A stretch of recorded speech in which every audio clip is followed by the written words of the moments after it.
get rust. And rust is common with garlic. It is actually just new to the Oregon, and by new I mean like within the last 10 or 15 years or so, it's really started to become an issue. It's just an airborne kind of thing. It didn't harm the plants because it started happening well after the fruit had already formed. So it didn't harm the fruit at all. It just looked really unattractive on the top, on the foliage. But it is something to be aware of. A lot of community gardens won't let you plant garlic, I've heard, because of the rust issue. The one thing I found though is the elephant garlic did not get it, because elephant garlic is technically a leek. And I didn't have any problem with the rust, and it was in the same bed as all the other garlic that got rust. So if you're in a community garden that doesn't let you do garlic, talk to them about elephant garlic. So this guy, again, gorgeous cloves in here. We sell this by the pound. Don't get scared when you look at the price. It's by the pound. Each head itself is about a third or quarter of a pound, so it's about $3 and change for each one of these. And if you want, you can crack them apart and just grab a couple of cloves if that's all you have room for. You don't feel like you have to buy the whole thing. Red rice for Deerfield. What's that? This garlic is Deerfield. Deerfield. Yeah, Deerfield. Yep. And again, I'm just gonna stick these little dudes right down in there, separating them all. And you would do the same with the onions and the shallots that we get. They're also like the little dried up teeny tiny onions looking thing. You do the same thing. Same depth, a couple inches deep. There's handouts for those too. That guy's tiny. Maybe I'll just cook my lunch with him today. Yeah, get these guys in there. And you know, I meant to look. I feel like sometimes people recommend a slow releasing type of a fertilizer, like maybe like cottonseed meal might be an okay thing to put in with this garlic right now. But again, I don't want to fertilize too much because I don't want them to get like super crazy forced growth and then have them, you know, fade in the winter. I feel like if you just let them grow naturally this time of year, they do better. If I push this and I force like a bunch of heavy growth with a bunch of nitrogen, they got really tall, I think that would just shock them too much. If they just grow naturally, they're a little better off, a little more ready for the winter when it comes. So now I got them all in there, my totally crooked rows, and I'm just gonna push the soil back on top. And in a few weeks, you'll see the little green stems pop up, and that's great. And then after a while, it gets cold and they just stop growing, and they just hang out in that little phase. And that's when you can throw straw or any kind of mulch on it that you want. A little compost or straw is classic garlic kind of thing, just because it lets classic garlic mulch because it lets the greens grow up over it. So if we have straw now, I could just dump it on there right now and let those little green things shoot up top over it. It's a good idea to grow lettuce in a row in the space between garlic. You could, yeah, you could absolutely do that because your lettuce is going to be ready to eat, you know, sooner than next year. So yeah, you could totally grow some other little low stuff. You could plant maybe like, you know, arugula seeds or radish seeds or something along in between and on the outside. You could totally use that space. Absolutely. Use it up. And then gotta put my little sticker on here. So let's see. Now, good. And then I always like to put the date on it so I know when I planted it. 9/23.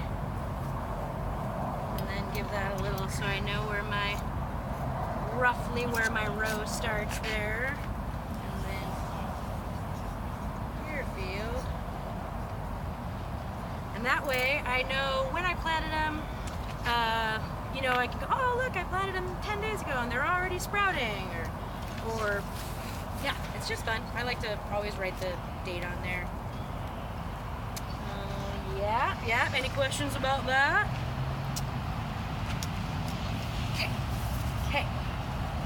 Okay, ooh, I'll show you, we'll do some cover crop on this side. So we're gonna say goodbye to the creature. Start kind of whacking it down. And you know, again, if you want, you could let this go. It's just for if you're gonna have a Halloween party and you want something cool in your yard for people to look at. Since it's not really damaged with the powdery mildew, you know, you could totally let it keep growing. It did have those new fruit on it, but I just kind of wanted, for the sake of showing you guys some stuff, I'm gonna get rid of it.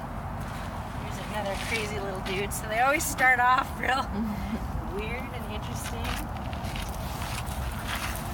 and you know, always just kind of good to clean up your garden at this time, because the insects are looking for a place to overwinter and lay their eggs. So good to clean things out of your yard that you're not needing. Keep it tidy. You know, keeping it tidy helps with the pests and the funguses and things of that nature. If you just let these, you know, fall and rot, it might add some good organic matter, but it might also, you know, harbor pests and disease. So good to keep it clean. This my Mexican sour gherkin, he's starting to slow down. It hasn't produced as much fruit. It's getting a little yellow, probably needs some fertilizer. But I'm gonna keep letting it go, because I know from experience that it just looks pretty and cute until first frost. Those leaves really hang on, and it's just a cute plant. So fine to let it go. Plus, does still have some here. If you haven't tried one, I got a big string of them here. What are they called? They're called Mexican sour gherkins. Here, I'll pass. You can eat one. Yeah. Take one, pass it around, eat it if you want to. They're super weird and funky. They're cucumbers with a slightly sour taste. And this was one 4-inch plant that I put on here. Guys. What's that? You can eat just like that. Just like that. Yeah, just like that. Just pop it in your mouth. Yeah. Over here. Anybody want to try one? Yeah. They're adorable. Tasty. Some people don't like them. I like them. And you can see like my little trellising system I did here to help this guy along.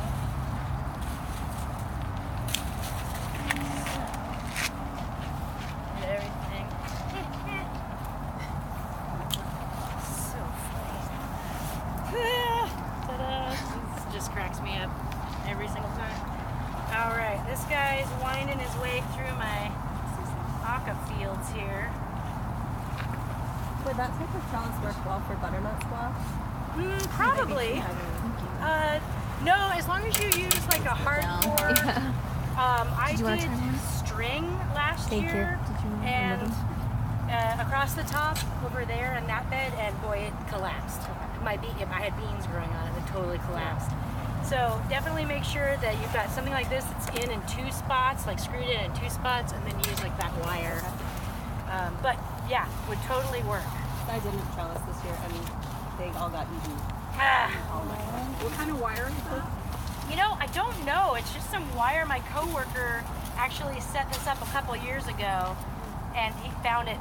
Some wire in the warehouse he found. I don't have any idea kind of what it is or. All right. Is this squash like summer squash or a winter? It is both. You can eat it as those green tender, and then my coworker said, yeah, just let it. It can make the winter squash too. So harder skin. Those ones, like if I touch that with my fingernails, it digs right in. I bruised them up easily with just my fingernails, but these ones already have that hard skin. So, and I'm gonna take his string out too, because like little bugs can lay their eggs on that string.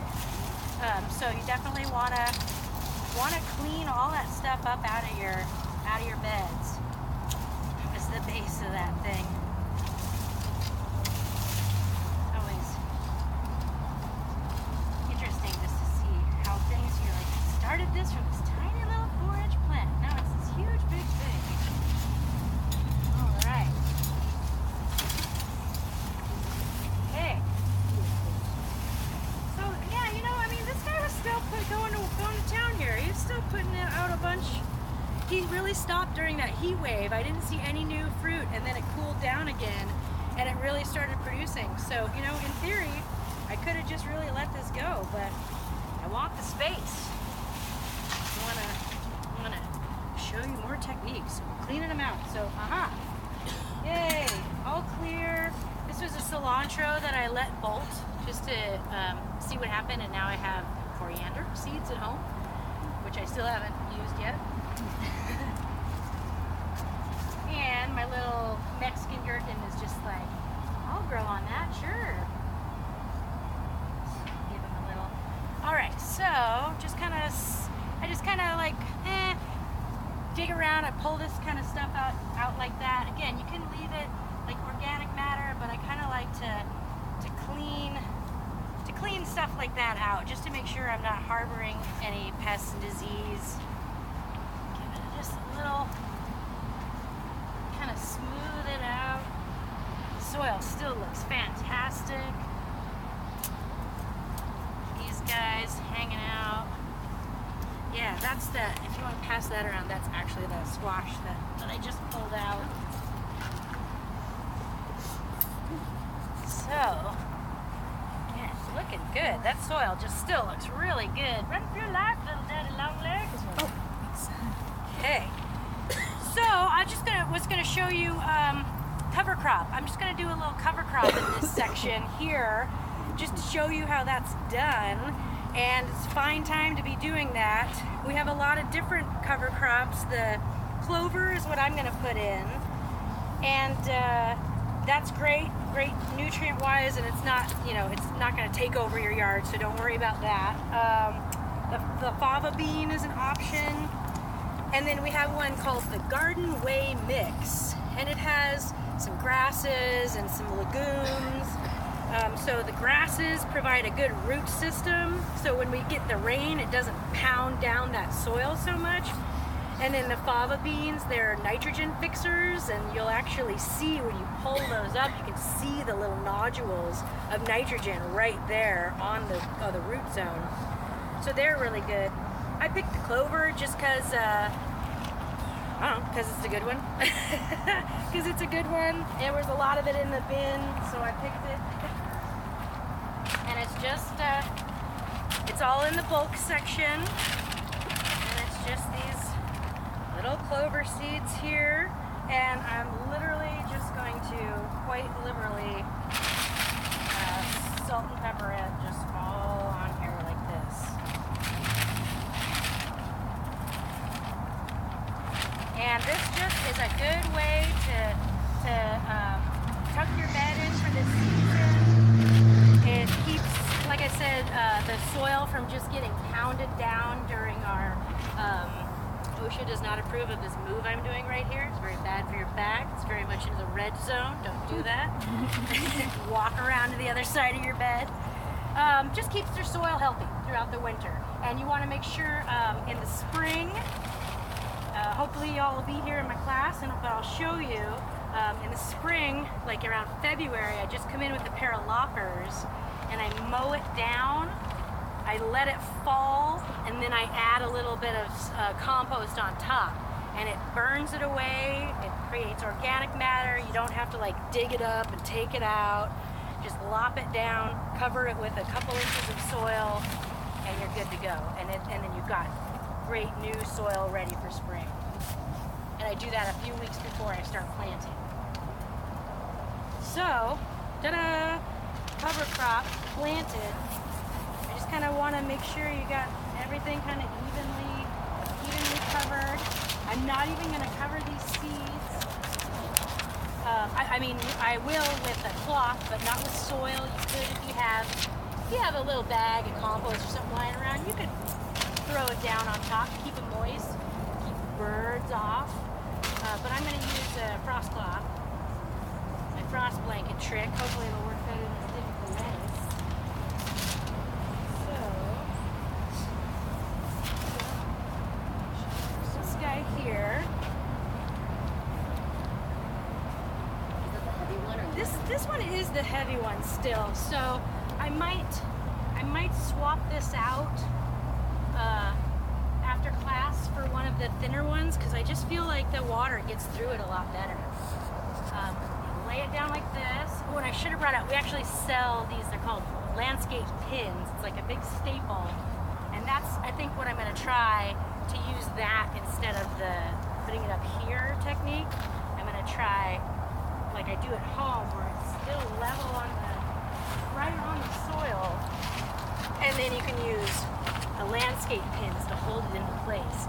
And again, this will keep the neighborhood cats and the squirrels out of your freshly dug beds. So, just laying it just like that, right on there. Then, go around here with the water. And just water it right in like that. And again, you can see how it's kind of pooling up on there. That thinner cloth doesn't seem to do that quite as much. But it will eventually soak through. Definitely the thin one. And I use these multiple years. Put it right in the washing machine at the end of the season on cold.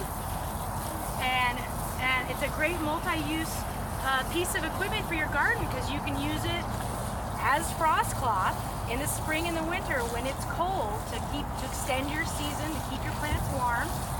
Or you can use it like this to keep the birds and critters off your seeds. And see, it is finally really starting to soak through there. Now you can see, whereas when it was up on there, like I said, it would like pool in the center and then sink through. So it wasn't a good even distribution, but much better when it's just directly on the soil like that. And I really give it a good thorough, because you want that water to go deep down so that the root system follows that deep down. Any questions about cover crop? How long will you leave the top on? Closer to grow? Yeah, I'll leave the top on for quite a while. Even after it's really started to grow, it's fine to have the blanket on it. For crops like brassicas, cabbage and broccoli and stuff, where those white moths like to lay their eggs, you can leave this on there the whole time, and even though it looks like the plant is suffering and kind of like collapsing under the weight of the cloth, it's fine. And yeah, it really, really helps with the pest situation. I'm just a big fan of the frost cloth technique. Another thing, like the rebar posts that are in here, you can, we have just PVC pipe. We pop one end on there and then bend it over and pop the other end there. And then you can put plastic on there, the greenhouse plastic that we sell. This stuff here, and you can make your own little greenhouse. I did that a couple of years ago with this bed. I covered the whole thing in plastic. The beds were over there, and there was PVC pipe, like, sorry, I sweat in my eye. There was PVC pipe, like 1, 2, 3, 4 of them. And so I did 4 big hoops and put this over there. I did it in February. After I cut my cover crop down, I put the compost on top, and then I made a little greenhouse, and I put a soil thermometer in there, and I was able to plant my tomatoes in like the beginning of March because it was 68 degrees in there. So really just another fun way to increase your growing season by using greenhouse plastic to make yourself a little greenhouse over your beds. Yeah. Gosh, that's about it right now. Any questions? Do you have the greenhouse plastics here in the store? We do. We sell it in bulk. So you just buy it by the foot, however much you need. It's in the bulk room, which is the corner of the building where you'll find the cover crops and the frost cloth. Yeah, it's fun stuff. Do you grow asparagus? I don't grow asparagus because it takes too much time and space. You have to dedicate years before you get actual asparagus that you eat. So in these little tiny raised beds, I don't really have the room to spare. I want to keep rotating my crops. I have worked in somebody's yard that had an asparagus run, and it was like in the back corner of their yard, just one big long run of it. Probably was 10 feet long, and that was just committed to the asparagus, and that's it. But once you get it done, it will come back. Yeah, once you get it in, it's a perennial. It comes back every year. You don't have to replant it, but it takes like 4 years before you start seeing fruit, and you do have to weed it. It's kind of it's a high, low maintenance crop. You don't do a lot with it, but you have to weed it kind of to keep it, or else it'll compete with the grass, and the weeds will suck up the nutrients. Do you have the crowns? We will get them in the spring. We sell those crowns in the spring when we get our potatoes. So it's about, say, like March? What's that? So you will have it in March or February? Yeah, February, March sounds about right. Yeah, February, March is when we start seeing those. End of February into March, we start seeing those potatoes, asparagus. We keep them in the hoop house. We have the walls on because it's still cold out. Yeah. Tiffany, do you ever build hoop tunnels with the cloth? Yeah. And in fact, I have it with me. We actually have. Oh no, I didn't. We actually sell the tunnels that already have the wire, and we have them in both this product, in the mesh product, and a plastic. But you could totally make just a little hoop tunnel and line it with the plastic. And what do you clip them on with? How do you keep the Dollar Store. Dollar Store is the best clippies. They're come in a packet, and there's like 6 or 10 of them in there maybe, and they're blue and white, and they are the best clippies for the garden. They're wide enough that they can go around a PVC. They're plastic, and oddly enough, for Dollar Store product, I've had some for like 4 years. And it seems to be a product they always sell, but I love it. It's a great clippy because, again, you can go around something big or a PVC pipe. Yeah. They're plastic? They're plastic. Is it like a chip clip, or I mean, what part of the store would you I find found those? it more in the like, I feel like it's the like, maybe there's some car stuff in that aisle. It's not a chip clip. It's, yeah, but they have them. Every once in a while I just grab another in case they go away. But I love them. They're the greatest random dollar store find. You can also get some really great ones at Harbor Freight Tools. Oh yeah. Yeah, they have the Harbor Freight on 82nd near the Fred Meyer, and they have these ones that are they're like red and yellow, the ones that I have, and it's like a crab claw, and they open really wide, and they've got a lot of really good pressure. They're also super cheap. Yeah, love that. What do you think about covering your raised bed with cardboard over there You could do that. so that the rain doesn't? Yeah, that's great. That's a fine way to do it. Yeah. Yep. How? Just cardboard. It's free. And that's to prevent the soil from packing down. Yeah. into the road. Yeah. What's your winter schedule like for this class? I don't know. I'll have to look into it because I think it's might be on the schedule for next month, but I'm not sure that there's a whole lot to do. So we might this might be the last one. I think the lady at another class I went to, she said that they've cut the classes off, and then they'll bring them back again like February. Yeah, I thought so. That sounds about right because it's happening quick. I mean, last month we were out here under an umbrella, like sweating, and now I have a hoodie on. I'm still sweating, but it happens quick around here. So by this time next month, it's not a lot to do, and you don't want to be out here sitting in the rain because I'm sure it'll happen. So now is really the time to either get that stuff in that's going to overwinter or be quick, or cover crop and let it go to bed. Yeah. Yeah. That's about all the knowledge I have to impart today. Yeah. Who do you recommend to build raised beds if you don't have them? I don't know. I don't have a go-to person.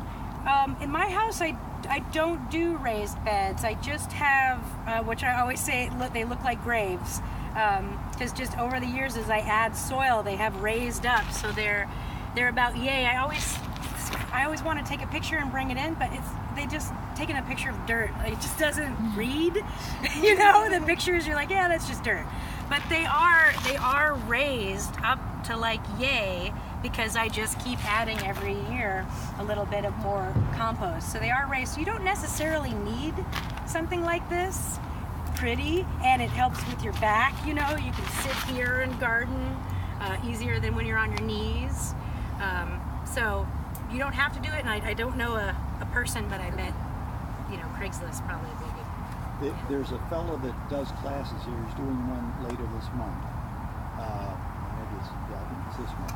That builds them. I've forgotten his name and I know him, but if you look on the list of classes, he's on there. He has his own business where he builds. Now they're expensive, but they're really good cedar raised beds. They're not 6 inches thick, but they're like that thick, and you can build them 2 feet or 3 feet.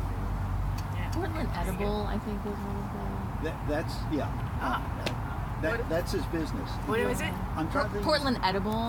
Or Edible Portland. Well, Portland Edibles, I Yeah. think is what it is. Excellent. I just lost track of his name, but the class list, people at the desk can tell you who it is. Yeah, we'll check it out. Yeah, see, ask 10 gardeners, get 10 answers. Well, and I was gonna say, I just built mine, so I didn't have anybody do it, but I got materials really, really cheap at the rebuilding center. Yeah. So they had, when I went, they had, my beds are like 6 feet by 2 feet by 2 feet tall, and I bought all of the cedar. It was all imperfect, so it had like either a split or like knots in it, and they're all cedar, and I got all of my wood for 3 beds of that size for like $65. That's fantastic. Oh. Fantastic. So obviously I built it myself, and I had to put reinforcements in them just to like account for those splits and everything, but I mean my wood was cheap. Yeah. Where is the store? It's called the Rebuilding Center. It's down on Mississippi? is it Mississippi? Yeah. Oh, okay. Yes, Okay, I was thinking it was Williams. Yeah. Yeah, down on North Mississippi, and Good tacos right across the street. I should have stopped for the tacos. Yeah. I got way too focused on the wood. Yeah. Yeah. Oh, yeah. Ask your fellow gardeners questions. Go to the farmer's market. Talk to the people who are growing the food. You know, you'll learn a lot. You'll learn a lot. I have a question regarding peppers. Yeah. I grew jalapenos this year, and there were a lot of them, but they were like maybe this big. But they're not as big as the grocery store ones, I guess. So Right. I'm just curious, like, Yeah. how to make the actual fruit bigger. Could be a variety. These ones were actually specifically called Goliath. And they are pretty.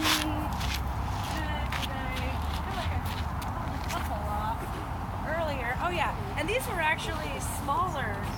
These are very small compared to the other one. This one obviously is a big fatty, but yeah, the Goliath jalapenos. The rest of them were like yay, and wider. So it might be a variety thing. Yeah. Yeah. I had a question about, you were talking about basically flowering plants for germination. When would you plant those? Because I just built mine, and so I just put in like overwintering crops. Yeah. But would it be beneficial for me to add something to the beds? I have some space, so would it be beneficial for me to add something that's just flowery? You could. I did the borage because herbs flower well and seem to attract a lot of pollinators. I think I probably didn't need to do that because I did have a lot of like the tomato and the peppers were all blooming at once. But I felt like that guy was just because it's not a lot, a lot of trees back here, not a lot of flowers. So I felt that really helped, and I just did it in April, May. So more in the spring. Yeah, spring. Okay. Yeah. And it actually wouldn't be very helpful if everything I have all of mine are already covered because I have brassicas in all of them. Yeah. Okay, so that doesn't really matter. Yeah. Yeah, I just thought you know, and it was purely just no science behind it. It was just my own personal thought process that maybe I needed to beckon the bees back here more. And I know borage just like is covered in flowers, and so yeah. So I did borage in it, and I just pulled it out. You know, it was right here. It was huge, and I just pulled it out and chucked it, you know, when I was done with it for that purpose. Any tips for kale? It's pretty easy to grow, delicious, doesn't hurt if you cover it, but my coworker's bed over there, she never does anything. She in fact only works 1 day a week and never does anything to it. Her kale is ginormous right now. It's like this tall. How long does it, what's the... It'll go for a really long time. It'll last into the winter. You could just keep plucking the bottom leaves off and it'll keep shooting up the top. You'll get a big old wonky looking stalk by spring. Yeah, you can let it go. Yeah, I have a huge rabbit and she loves kale. Yeah, totally. I have bunnies too, and they love that rib. Yeah, and yeah, find a plant now and grow over the winter. I have a question. My neighbor has chickens, Yeah. and I could get some chicken fertilizer, but I understand you have to store it or age Yeah, it or something. yeah, it's too hot to put on there fresh. So find a spot in your garden where, or you know, in a corner somewhere, you can make your own compost pile and let it cool off. How long does it take to cool? You know, that's a good question. I'd have to look that up, but I'd say at least over the winter. You know, at least several months to cool it down. Yeah. That's the same with buying the bag chicken. No, that's a little more processed. Oh, okay. So it's a little better. I wouldn't put it on like these tender wee starts. But the chicken manure, I mean, that's like, it is